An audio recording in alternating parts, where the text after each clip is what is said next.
Hello, my name is Wesley Hara. I am the UCLA Samuel A. Engineering Student Organization Coordinator. Today, I'm here to talk a little bit about room reservations for student organization meetings and activities. So let's go ahead and begin. First to start, there is a policy that was created and distributed on October 19th, 2021 by UCLA Samuel A. on room reservations by engineering student organizations. And so you are able to follow along. This policy will be accessible from the Student Leaders Guide website.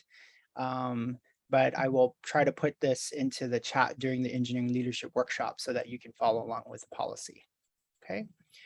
In general, what it suggests is that student organizations should be starting with trying to book a general assignment classroom for their event or meeting first. Okay.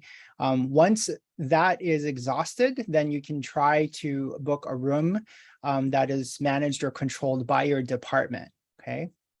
And third, once you've exhausted the first and second items, then you can reach out to try to book a room that is controlled by the school. Okay. So information on the general assignment classroom. The registrar's office hosts a website that provides information on each of the 190 general assignment classrooms that is all over campus within 22 buildings. They range in size and capacity, as well as the technology that is available within each of the classrooms. You can visit the Center for the Advancement of Teaching website that provides you with the technology that is within each of the rooms to see if, it will accommodate your needs, okay? So the information, again, is taken from the registrar's website, where you can find information on the classroom's capacity and room type. And then to see the technology, you will have to go to the CAT website. Okay, just a special note that there's typically a technology fee charge if you want to use a projector and or like a mic, a PA system in a general assignment classroom. And so you have to be aware of that.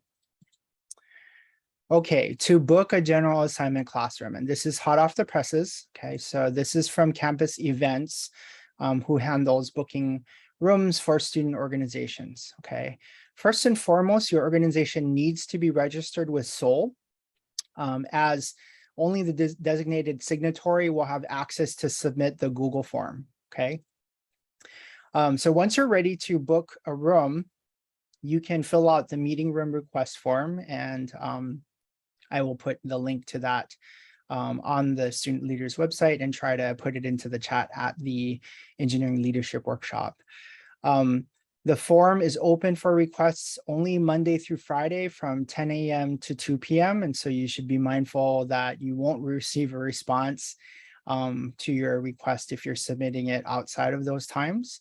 And also very important that the next time that you can submit a request for a booking for fall 2022 is Monday, September 26th, which is week 1. And so effectively, when it comes to general assignment classrooms, campus kind of puts a hold on booking reservations in those rooms because they are making last minute changes with classroom assignments for courses. Okay, so week 1 is the first time in each quarter that you will be able to request a booking for that quarter. Okay. Some additional notes, requests must be at least 1 week prior to the meeting date. Okay, so you couldn't do a request today for a meeting tomorrow. Okay. Reservation times start on the hour and end 10 minutes before the hour, just like the classroom schedule. Okay. And then for now, they're asking that you keep your requests to reserve a classroom to a maximum of 2 hours, right?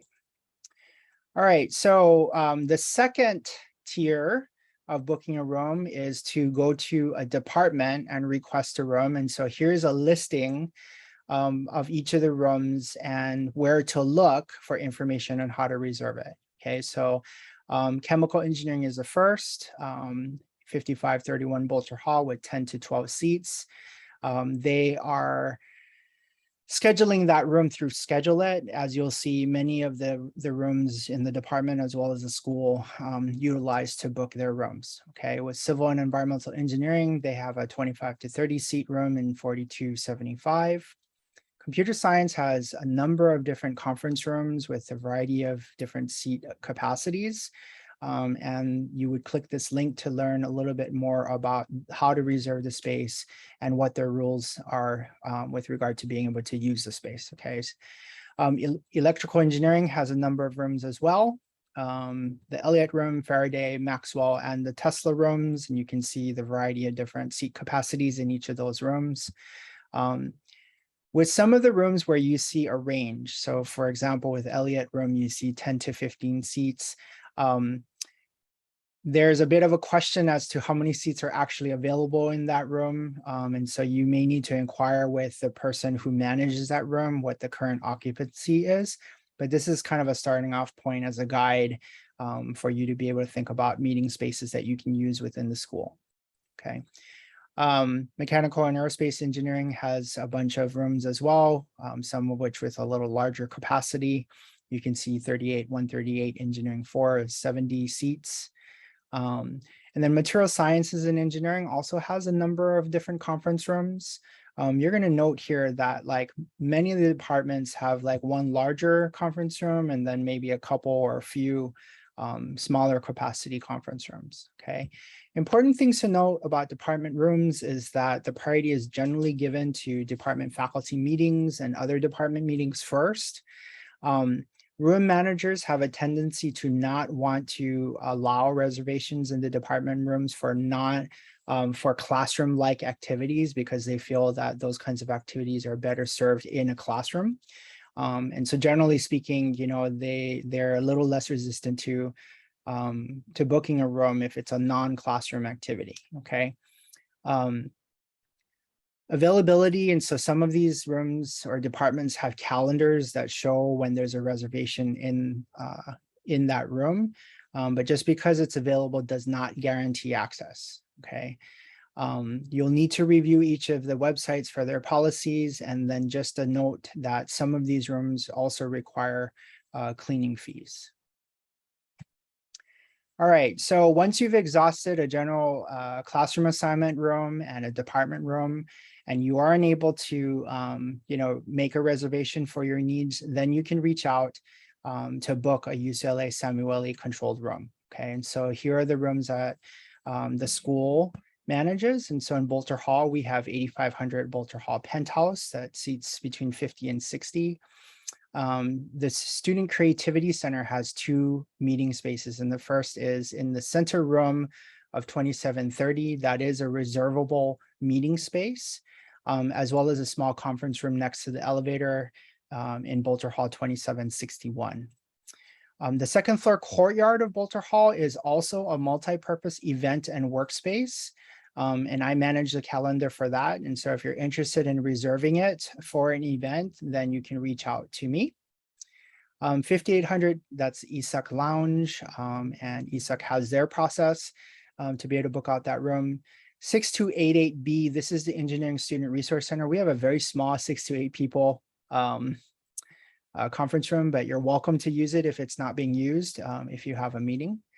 And then 6764 is the Rice room, and that seats 24 people, okay.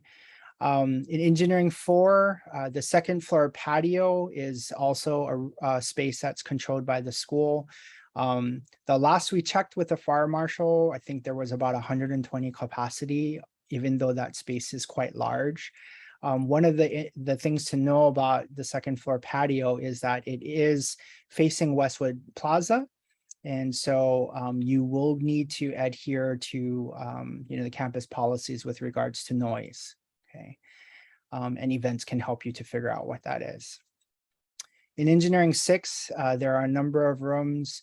In room 100 seats 15 people.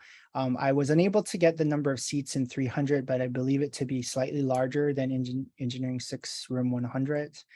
There's a Cohen rooms in 134. There is a Cohen West and a Cohen East. Both will seat about 45, and those rooms can be combined to be one large room. Then there's also the Hmong Auditorium, which seats about 250. And then the first floor breezeway outside of Hmong and the patio, which is between Hmong and Cohen.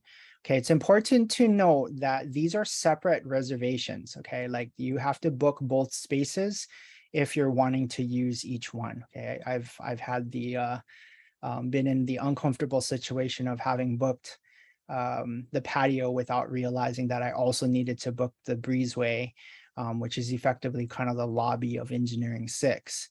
And there was another event planned in the breezeway, and it became troublesome for our participants to be able to realize that our event was behind that one. So important to note that these are different reservations, okay? All of these things can be scheduled through Schedule It, and they do need to be approved, okay? So it's not just a guarantee that you'll be able to book in there. All right, so these are the rooms that are controlled by the school, or I should say managed by the school. And, you know, as sort of the third tier attempt at trying to find your event space, these are available or could be available to the student organizations, okay?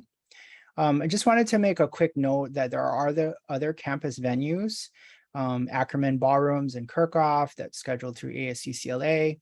UCLA Housing has a number of event spaces. There's a Luskin Hotel and Conference Center.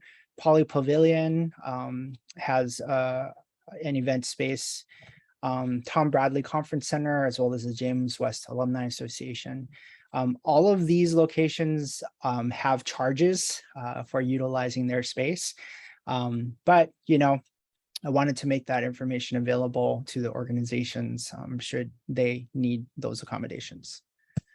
Okay, so we're here to help. And, you know, I know many of you are already thinking about your welcome week and first week of the quarter activities. And so booking rooms is going to become a little bit of a focus over the next weeks. And as you're going through this, if you need any help to book rooms, you can reach out to me. The first thing I'm going to ask you is if you've attempted to try the general classroom assignment rooms, as well as the department rooms first, before helping to advocate for booking a school controlled room, okay? Also, it's important to note that, you know, we will be looking specifically at your capacity needs with regards to, you know, allowing a room reservation to happen, right? So like we probably will not be booking out Hmong if you only had 20 people, right? Or 40 people, because there are definitely other rooms that can accommodate the size of the group that you're needing to meet with, okay? So we need to keep the as much space available to people who need them as possible. And so keep that in mind when you're making requests. Okay, I think that's the information on booking rooms. And if you have any questions, you can email me at my email address. Thank you and have a great day.